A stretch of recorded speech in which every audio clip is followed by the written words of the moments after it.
Breadbox Media programming is brought to you by. Celebrate our God-given freedom and faith while honoring our Blessed Mother with Ghirelli's USA Rosary. Each state is represented on this rosary's 50 beads.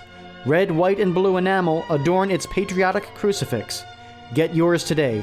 Shop www.ghirelli.com. Introducing the redesigned CatholicSingles.com, featuring new ways that put the spotlight on the person and their faith, not just a profile picture. For the past 20 years, faithful Catholics have used CatholicSingles.com, and the reimagined CatholicSingles.com website is ready to help single Catholics take the next step in sharing meaningful relationships with other faithful Catholics. Remember, CatholicSingles.com for faith, fellowship, and love.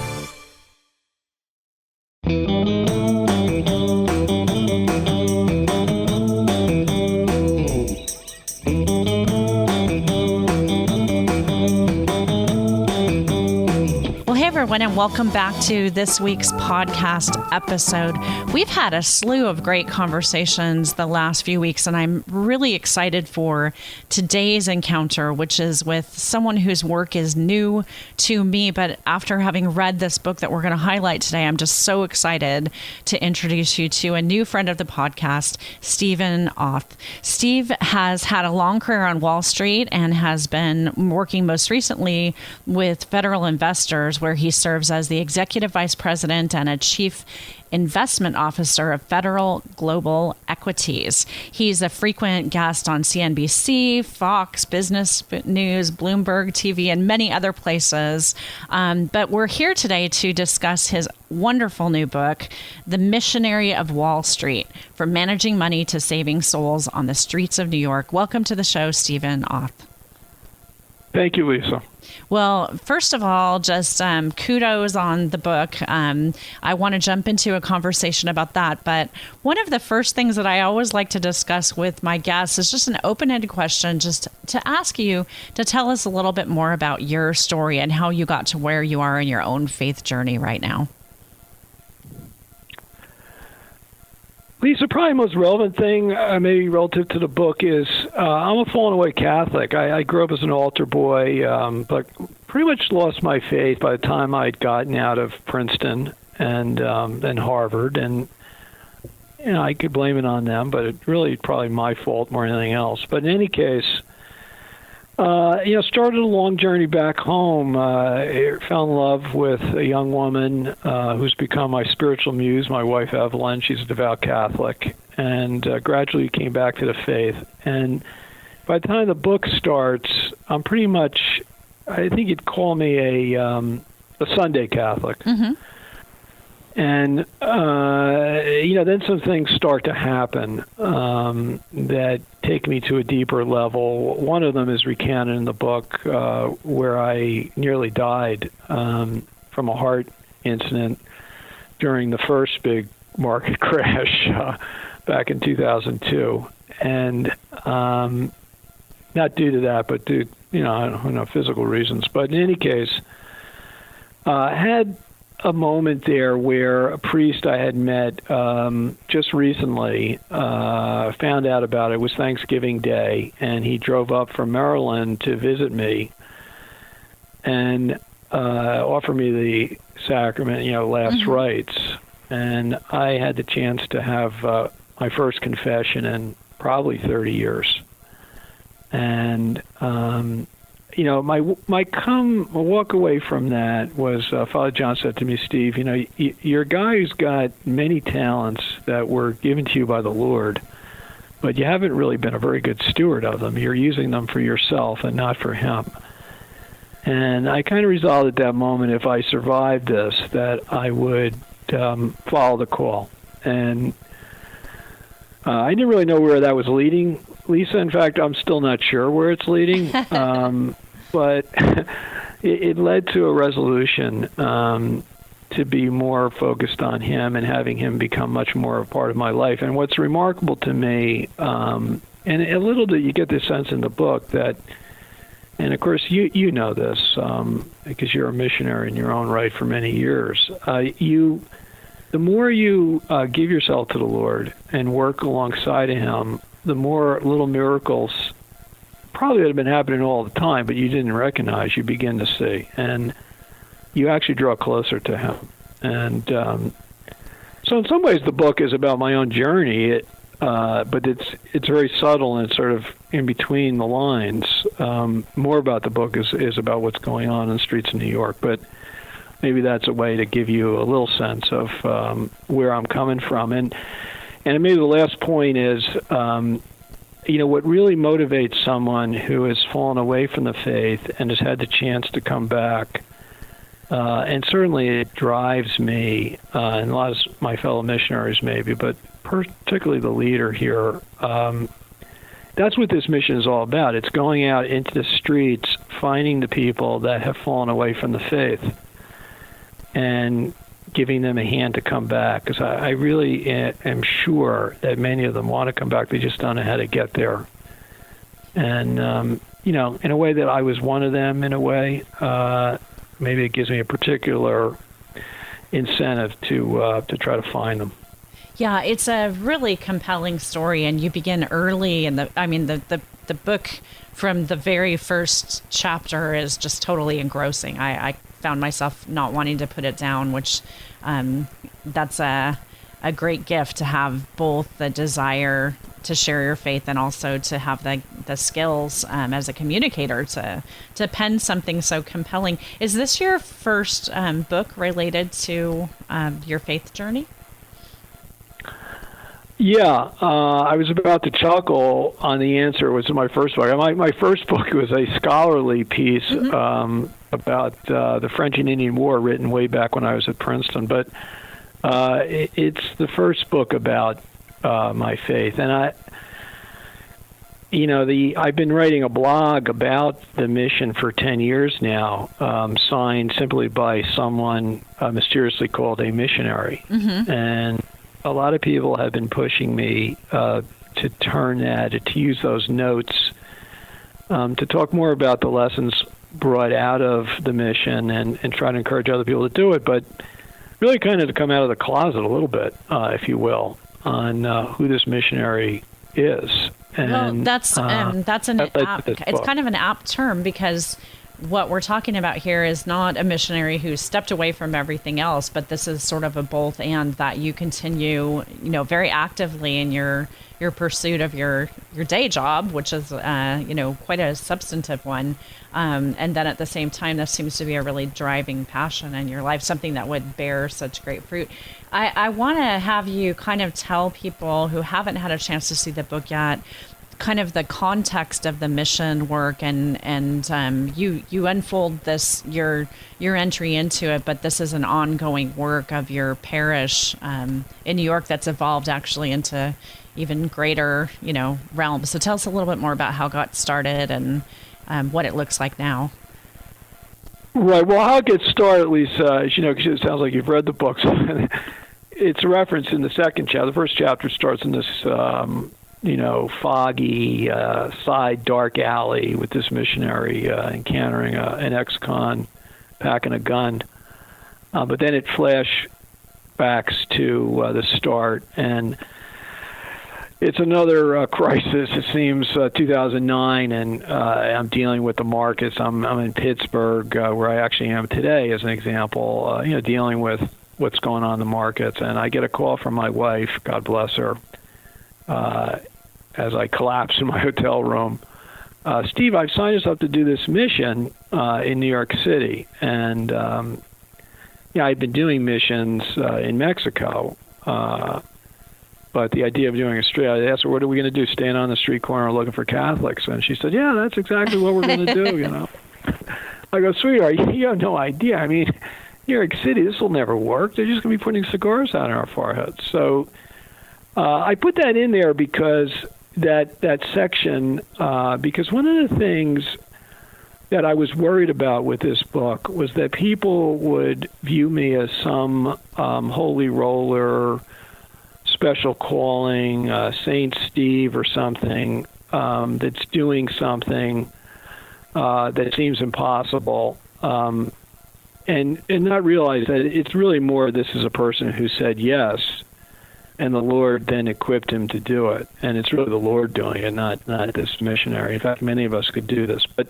to answer your question, what we actually are doing, as crazy as it sounds, is we're literally standing on street corners in New York City, inviting people to come back to church, and particularly to get them back to the sacrament of confession. And over the years, the mission's grown. We've had over 1,000 missionaries doing this now.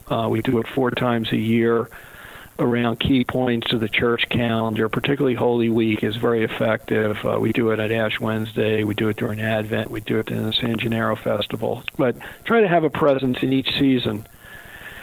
And we think we've spoken now on the streets, at least greeted over 3 million people. There's great pedestrian flow. This is in it's another question I get is people think it's, in the South Bronx or something, dealing with homeless people. It's one of the most affluent neighborhoods in New York City, and we're catching people on their way to dinners and fancy restaurants when they least expect to run into a missionary, saying, hey, how's your spiritual life going?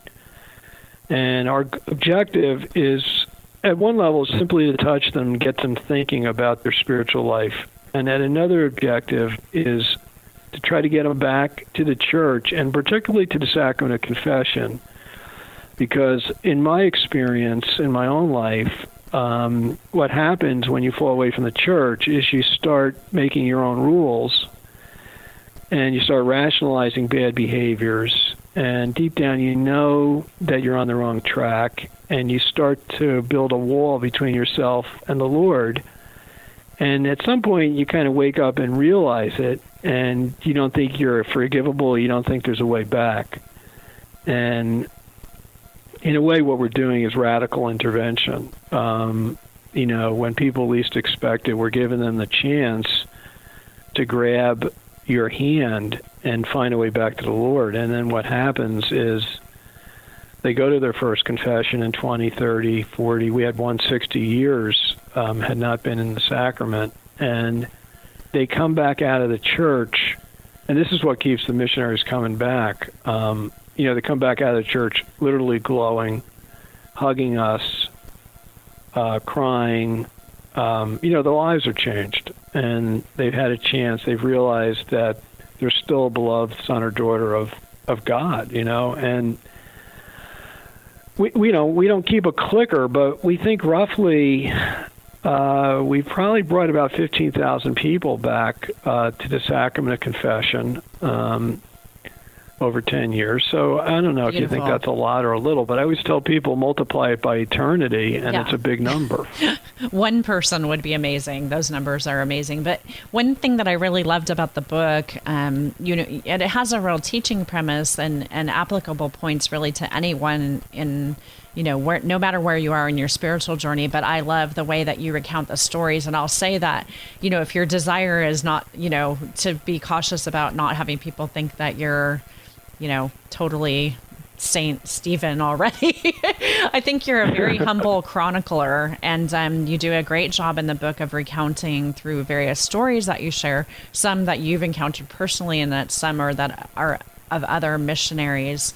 This very interpersonal, names are obviously changed, but we meet so many characters along the way that we can kind of relate to this in our own life. One thing that I found interesting is that the missionaries wear a T-shirt that says, "Be not afraid." And I'm wondering, what it is. Now, you are an accomplished career professional. I'm wondering what it is about what you've learned about courage and perseverance in the work of a missionary that has blessed your life as a business leader and as a family leader and just as a man in general.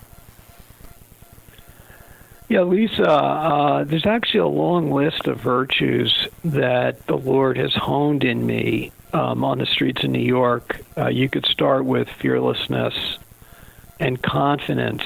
The thing about Catholics is we have this, I call it a joy that's different than happiness. Happiness is very shallow at times. And this is one of the problems in the streets of New York. A lot of people are pursuing this secular lifestyle that they've been told will make them happy, and at a certain level they are. But deep down, they're not joyful. And Catholics, we're confident in our future and our relationship with the Lord. And that confident joy is something that's very valuable as a leader of a lot of people in a business organization.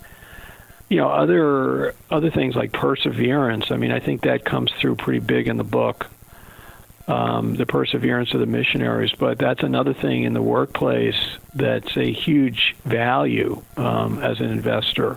Self-mastery, integrity, humility, which in your book that you just wrote a couple of years ago that I really enjoyed reading, you have a chapter on that. And as an example, in December of this year when the markets were getting crushed and my role as the chief investment officer at Federated, I viewed as one-fold. Simply hold people together. Let's not panic.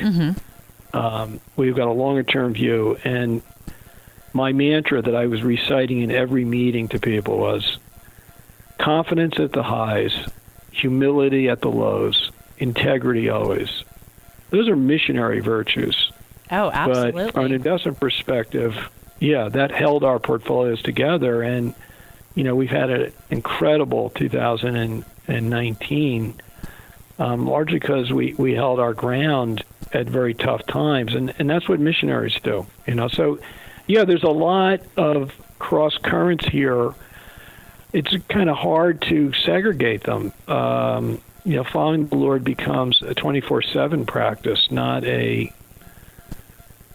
Sunday morning. As I said, I was kind of a Sunday morning Catholic. Yeah, you said you had God in a box on Sunday mornings. Yeah, I had God in a box, exactly.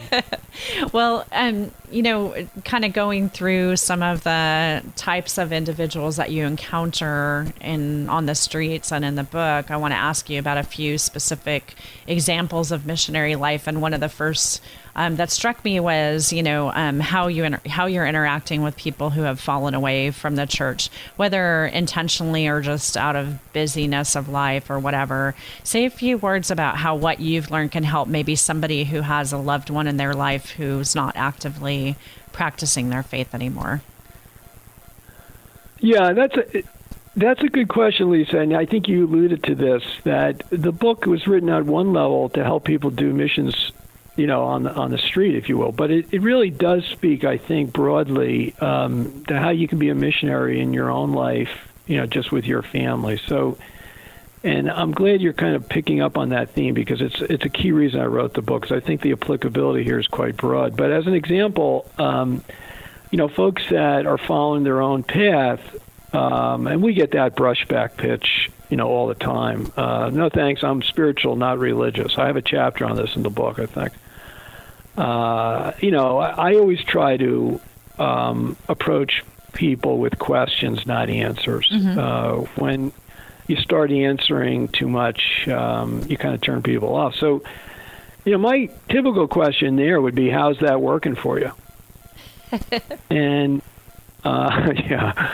And if you ask it in the right way, not in a challenging way, but in a kind of deeply loving way and interested way, which is how the missionaries ask that question, because we are deeply interested, honestly. I mean, I'm there for them. I can feel their pain, if you will. Inevitably, the answer is not really well. And that's sort of then a bridge to a conversation. Yeah, that becomes a bridge to a deeper conversation. And so, we try to meet people where they're at, not where we're at. But most people, if you ask the right questions, and there's chapters on all these different issues that we've encountered, and kind of suggestions on how to approach them, and illustrate, as you said, by some of these wonderful stories that as you read them, you can't help but begin to say there's something greater than these missionaries at work here. I mean, the number of coincidences is just mind-boggling. Yeah, I was really, so cool. I was very moved by a chapter that you write on your missionary encounters with people of other faith traditions and finding some commonality there. And you illustrate the story of a young man and asking him to pray for you, to light a candle and to pray for you. Say a little bit about that story and that act of missioning to people who have a belief system that may be different from Catholicism. Yeah, I'm thinking maybe you're referring to the story of Josh, who's a young Jewish man, and he went rushing by me. I asked him, our pickup line is, "Are you Catholic?" It's a very provocative question, actually, if you think about it. And his response to me as he went rushing past was, "Of course not. I'm Jewish, and you people are all trying to kill us."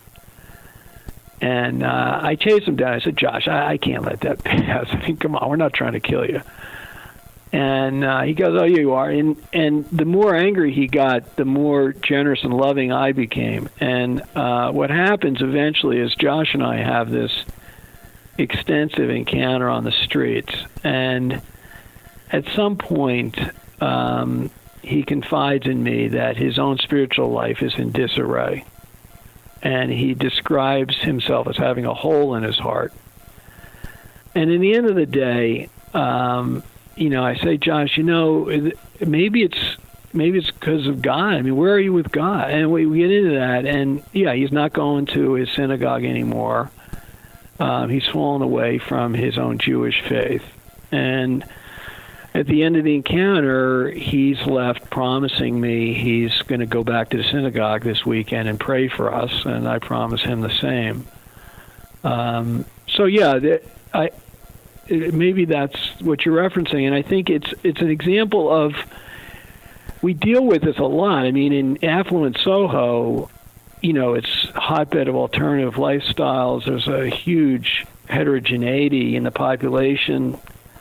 We had a Hindu monk observing us for 15 minutes or so, only a few feet away, and I was had my eye on him. I'm wondering if this is going to be some kind of confrontation. And he comes over to me after 15 minutes and he said, "Steve, I got to say, I know you guys are Catholic, and I obviously am Hindu, and I'm not going to become Catholic, but what is really stunning to me is I've watched you both be rejected by people and engage people, and you obviously love deeply every person that you're meeting." And he said, "That's really impressive, and I just want to encourage you guys to keep doing what you're doing."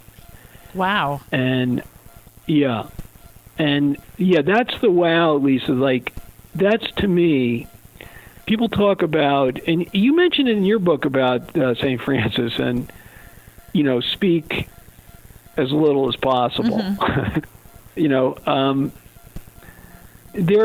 If we can simply witness true Christian love, if you think about it, the early church, when it was expanding at a rapid pace throughout the known world, I think it was largely the example of agape love that the early Christians demonstrated, the self-sacrificing love.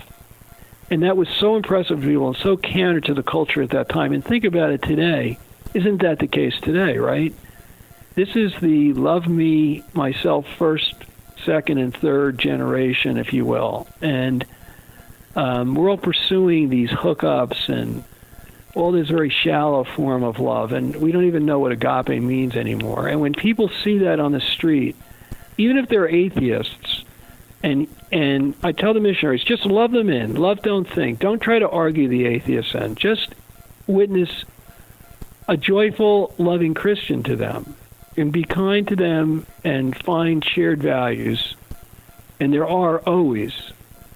Sometimes you can go even deeper and end up getting a conversion of some sorts, right? But even if you don't, you've left them thinking a little differently about Christianity and the joys of our faith. And I think that's a very important moment for people. Yeah, there's a witness in that. You actually anticipated one of the things I was going to ask you about. And just to highlight that particular chapter, one thing that you say toward the very end of that chapter, you say, above all, never assume that a soul is out of reach just because that person doesn't look like a good prospect. only God knows what's going on inside that person's heart. It's taken us years, but we've finally learned never to judge hastily. That's a huge takeaway for me, and thinking about the fact that we don't know. We've had a brief encounter with someone. We've shared the best that we can give them. We've been a sign of love to them. Then we have to leave it in God's hands and trust. So I found that chapter to be very encouraging. I wanted to ask you, because I know this is one of the things that I face and in my urban life in Los Angeles. Now, I know that you're on the streets, and you've mentioned that a lot of the people that you interact with are affluent or people of means, but I know also you encounter people who go without, and you tell the story of one homeless woman who was touched by missionary efforts. Have you ever had, I'm sure you have, encounters where the need for spiritual encouragement and spiritual conversion was coupled with a need for really physical needs, whether food or shelter, and how you handle those situations if and when they come up? Well, we don't. Yes and no. I mean, we actually have, as part of the mission, a broader charity effort going on. We do something called the Midnight Run, and a lot of the teens that get involved with our missionary effort do that. And we try to mix that together. There are times, though, what you're getting at is someone that we've encountered on the streets. What do we do if they've got a big physical need? That's usually fairly easily resolved. There is a Catholic charity nearby. Mm-hmm. There's the Bowery Mission. There's a lot of programs in the area that we've gotten familiar with and know of that we can get someone to. So there, we try to stay in touch with other resources in the city that we can put people in touch with. Obviously, we're not, we're doing a spiritual mission, so we don't have the ability to carry with us a lot of means of solving those problems. But given that it's a pretty rich environment in the city, it's easy for us to link into other things. Or that even goes to abortion as an example. I mean, we had an incredible incident in Holy Week this year where a few of our missionaries actually intervened between a young woman who was struggling with getting an abortion and her what looked to us like an abusive boyfriend who was insisting on it. And she went back and forth to the Planned Parenthood clinic 2 or 3 times, and our guys showed up on a street corner at just that moment. Wow. And kind of stood between them and kind of protected her. And she really resolved. That gave her the courage. You said, "Be not afraid." They had their "Be not afraid" shirts on. It gave her the courage to say no. And we immediately got her. We literally walked her, because we know where the Sisters of Life are based. And we walked her right to the Sisters of Life and got her checked in there. So, it's a pretty rich city. There's a lot of resources for us to grab onto. We don't try to recreate all the wheels. You know? That's incredible. I wanted to ask you, Steve, you share something very personal towards the end of the book, and you've mentioned Evelyn, your beautiful wife, and your partner in this missionary work. And you share an encounter, with that she had, someone who was brought into the church, but it's also a personal story of hers and her health. And I wonder if you might say a few words about that, and just how even in challenging times, her eyes have been opened, and that's resulted in a gift of faith to other people. Yeah, I mean, Lisa, there is some in the book. I didn't want to turn the book too much into a story about Evelyn and I. We both have different health issues we deal with, and a couple are referenced for both of us in the book. But Evelyn suffers from a blood cancer that's incurable but treatable. And then late in the book, there's this new issue that comes up, this brain tumor. And we just learn that when you're in the hands of the Lord, I was actually praying on this morning because Evelyn's at a spiritual retreat in Rome, and she's coming home to me tomorrow night. I'm so excited that she's coming back. But and the nuns have taken very good care of her over there. I was always worried that they're going to check her in permanently. But Lisa, and I'm sure you get this, that true love, when you're really in love with the Lord, you know in your heart that your beloved would never do anything to harm you. And it may not be what whatever's coming, it may not be something that you want in your life. But if you embrace it, always good things come out of it, And we even have a section in the book. It's not a chapter, but there's a part of a chapter about embracing suffering. And it's been a very beautiful thing for Evelyn and I as we struggled through some of her issues. And it's strengthened our marriage, and it's strengthened our relationship with the Lord. And often some incredibly positive things come out of it. And I don't want to ruin the ending. Yeah, I was going to say, you folks, you have to read through to the end. Yeah. Well, I hope that this is not the last book. That this is just a start to the work that you'll share on this. Again, the name of the book is The Missionary of Wall Street. Our guest is Stephen Auth, Auth, and the book is from Sophia Institute Press. Just a remarkable read and really a great page turner. Steve, are there any kind of closing thoughts that you'd like to share with our listeners before we let you get back to work? Just that I would encourage your listeners, and I know you're doing that every day, but I would just encourage them to, to answer the call. There's so many elements of being a missionary in your life, but I think the hardest one is simply picking up the phone. And we hear it ringing, and we know it's an ask that we're not going to be happy about. And sometimes we just don't pick up the phone. And I always tell the missionaries, can you tell me one time when you answered the call of the Lord and you regretted it? They can always tell me a lot of examples of times that they didn't answer a call of the Lord and regretted it. But if you think about it, so be not afraid. I mean, the Lord is with us. Beautiful, beautiful. Well, again, I really want to encourage our listeners. Is there a site, Steve, that people can check out the mission at or to learn a little bit more in case they want to replicate this, along with purchasing The Missionary of Wall Street? Is there any place to go to learn more about what you're doing? If you go into the Sophia Institute press page, they're the publisher of the book, so yes. Sophia Institute Press, find The Missionary of Wall Street, then on that site you'll see a link, if you want to become a missionary, literally, you can click a link and it'll take you into the Regnum Christi site where the New York City mission is organized. Awesome. We'll definitely have a link to that in our show notes. I'm just so grateful for your time, and especially for this witness and the beautiful work that you've done with the book. It's really encouraged me. I will definitely be reading it again in the weeks ahead and implementing, hopefully, some of these your courageous strategies in my own life. So thank you so much, Steve, for your time, and again, for a great book, The Missionary of Wall Street.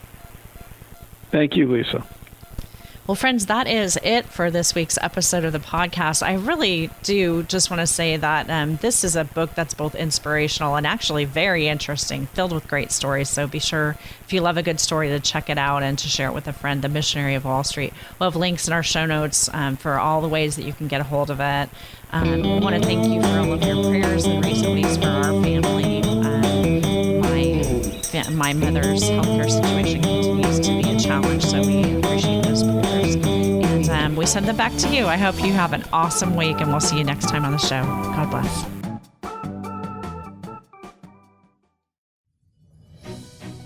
I'm Father Dwight Longenecker. I'd like to invite you to join me for a pilgrimage tour to France this September. It's based on my book, St. Benedict and St. Therese, The Little Rule and the Little Way. I'll be teaching about the spiritualities and the lives of these two great saints, and we'll be visiting the great monastery of Fleury, where St. Benedict's relics are venerated, and of course going to Lisieux to visit the childhood home of St. Therese, the Carmel where she was a nun, and the great basilica dedicated to her honor. But there's more than that.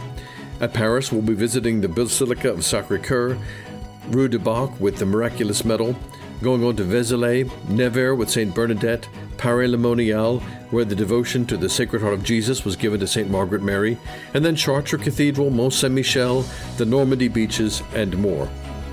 I think there's not only going to be time for instruction and learning, but also prayer and worship, celebrating Mass in the various locations, and also time for fellowship and a good bit of French food and wine, too.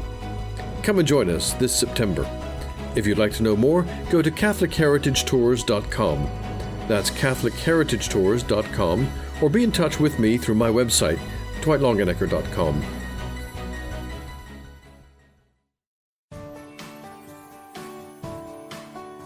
Breadbox Media programming is brought to you by Jack Kane Ford. Find your next Ford Tough vehicle at caneford.com.